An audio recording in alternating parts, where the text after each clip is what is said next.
Greetings, one and all. Thanks for joining us once again.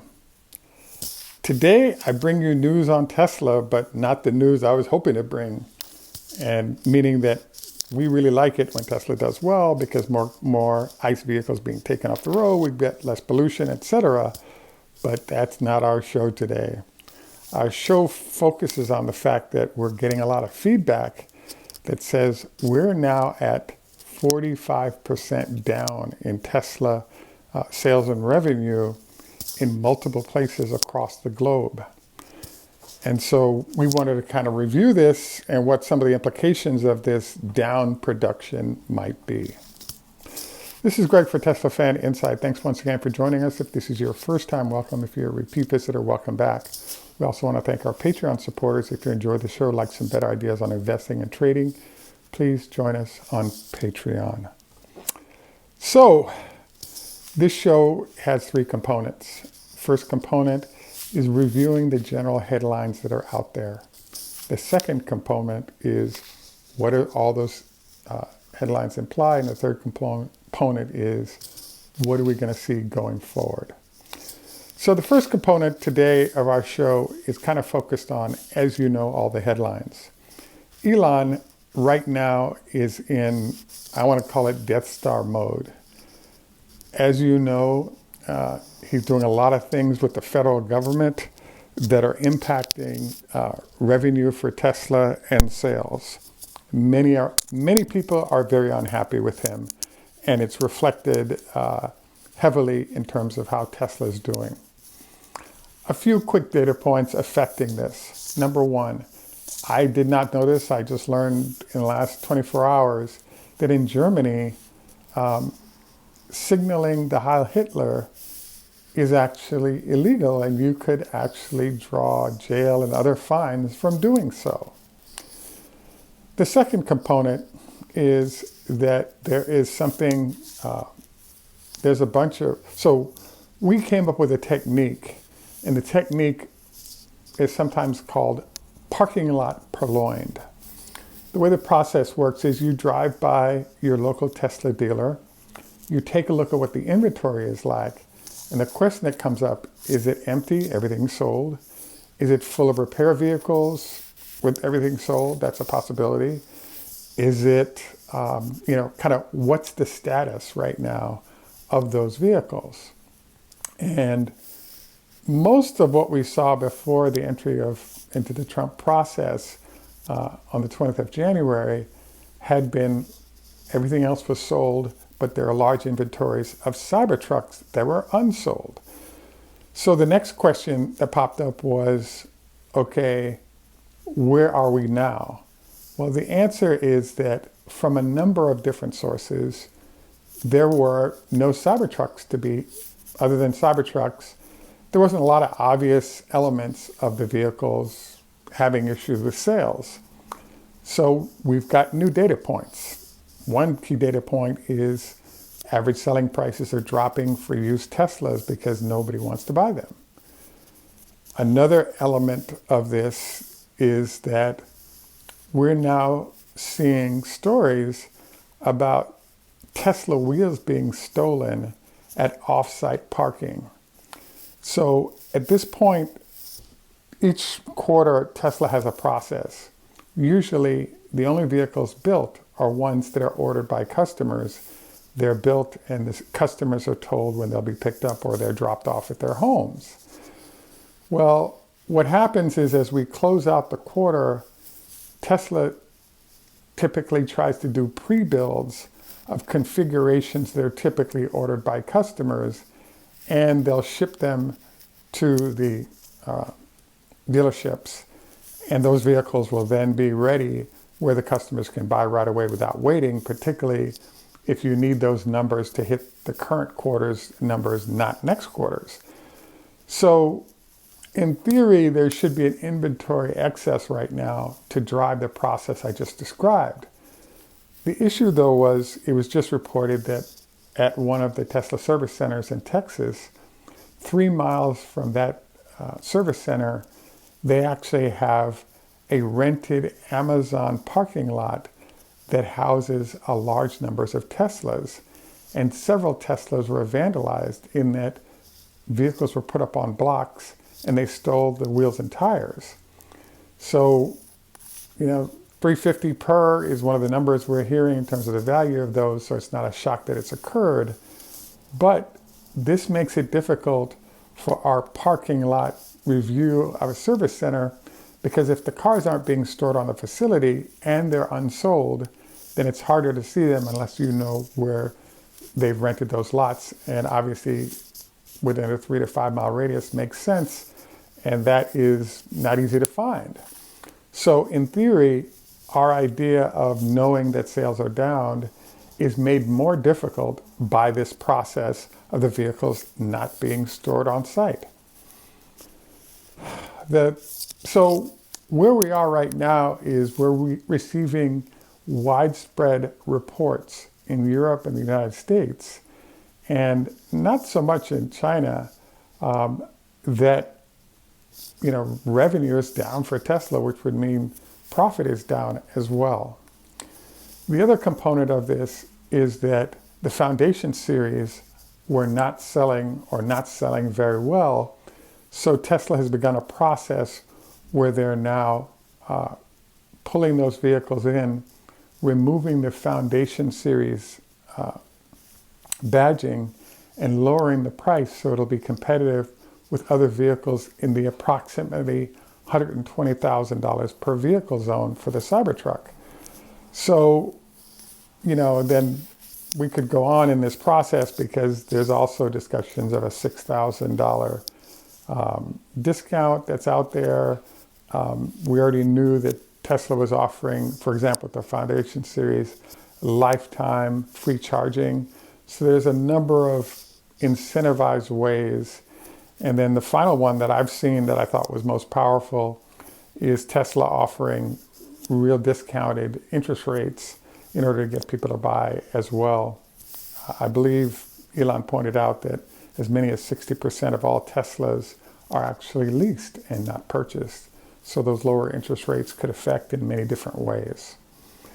So overall, I'd have to say that his decision relative to the government activities, relative to X, and now relative to Tesla, the brand is hugely being impacted, and the protests in front of facilities, the firebombing and shooting at Tesla facilities, etc., are all signs that we're in a very difficult place right now when it comes to Tesla, revenue, sales, profit, etc.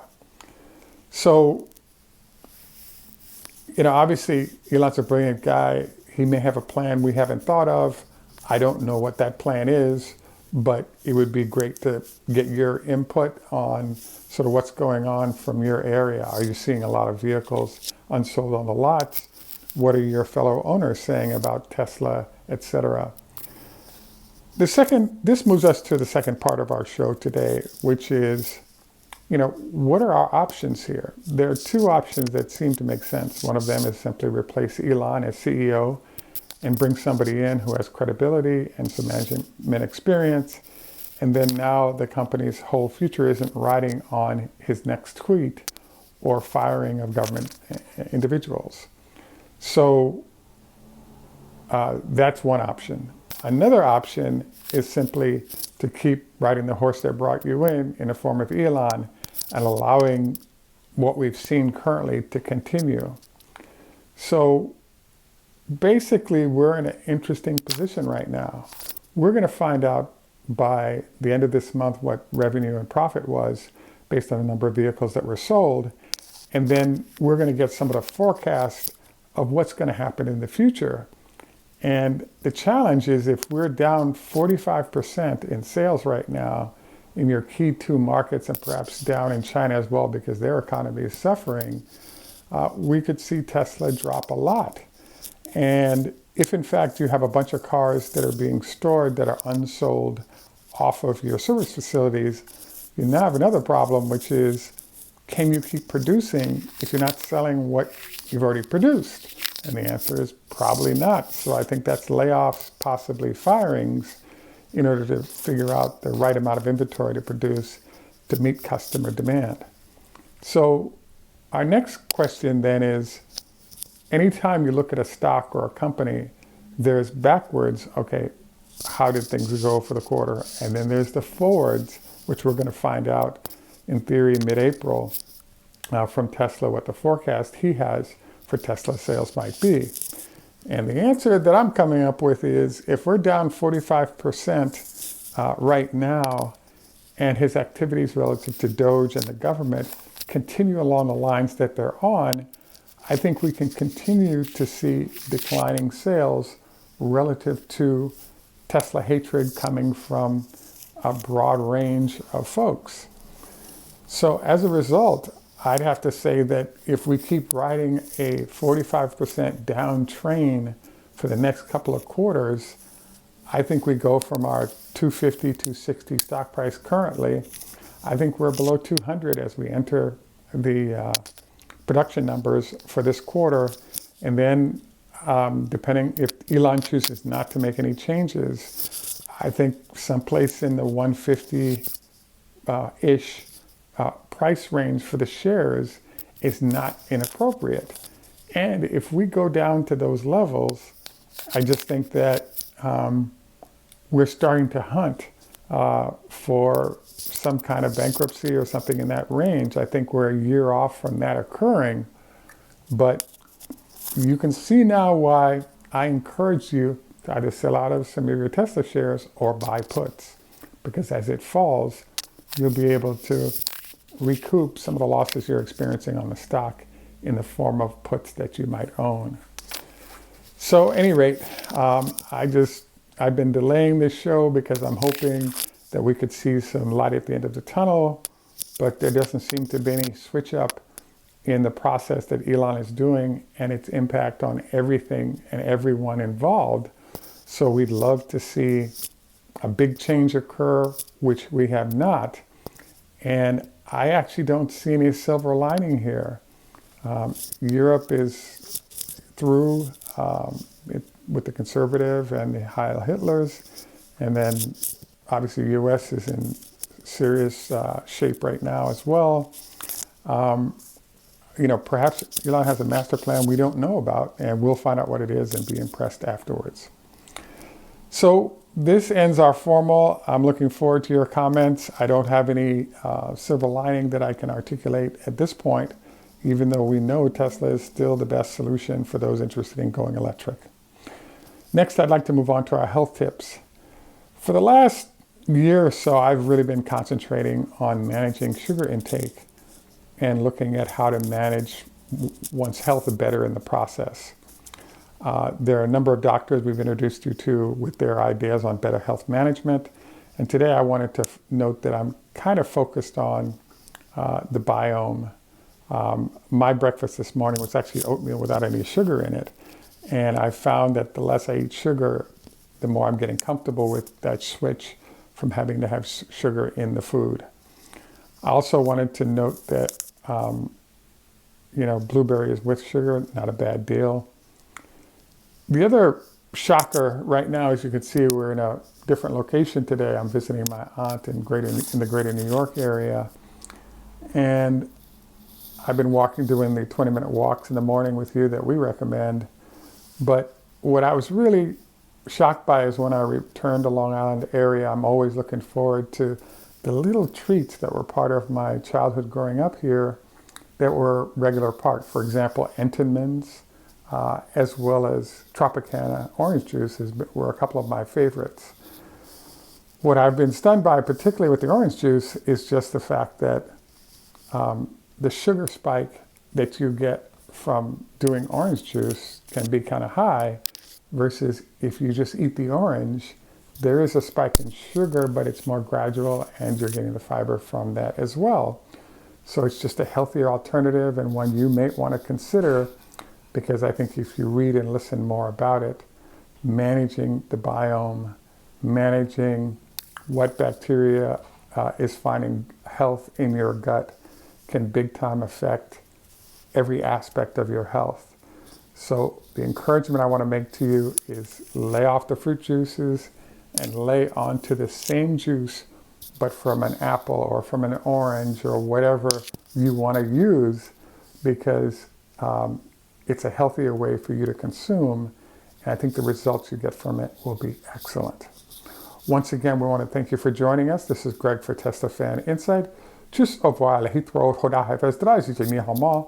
And in Jamaica, we say enough respect, walk good. Arrivederci and namaste.